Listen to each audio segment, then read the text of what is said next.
राष्ट्रवादीचे नेते प्रकाश शेंडगे धनगर आरक्षणाच्या मागणीसाठी विधान भवनावर धडक मोर्चा त्यांनी काढला।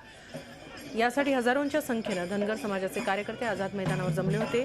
धनगर समाजाला अनुसूचित जमातीत आरक्षण देण्याची मागणी धनगर संघटनांनी केली आहे। आरक्षणाबाबत फडणवीस सरकारने धनगर समाजाची फसवणूक केल्याचा आरोप प्रकाश शेंडगेंनी केला। तर दुसरीकडे आघाडी सरकारच्या काळात धनगर आरक्षणासाठी आक्रमक झालेल्या महादेव जानकरांनी मात्र भाजपकडून आमदारकी मिळाल्यानंतर मवाळ पवित्रा घेतल्याचं दिसतंय।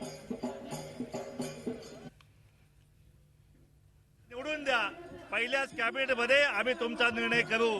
परंतु आज जवळपास 25 कॅबिनेट झाल्या, परंतु या एकाही कॅबिनेटमध्ये देवेंद्र फडणवीस सरकार एक शब्द सुद्धा बोलायला तयार नाही आहे। एकीकडे नागपूरमध्ये देवेंद्र फडणवीस येत आहेत आणि सांगतात की 15 दिवसामध्ये आम्ही आरक्षण देऊ।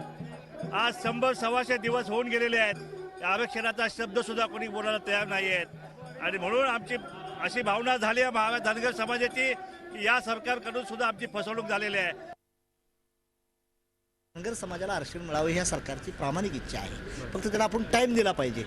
आता तेपणा न करता तसं थोडंसं टाईम देऊन जर केलं तर डेफिनेटली हे प्रोग्राम आपला समाजाचा प्रश्न सुटेल। आता त्याच्याबद्दल वर्षभर सांगता येणार नाही, परंतु वर्षाच्या आतच आम्ही क्लिअर करण्याचा प्रयत्न करू। झी 24 तास रहा एक पाऊल पुढे।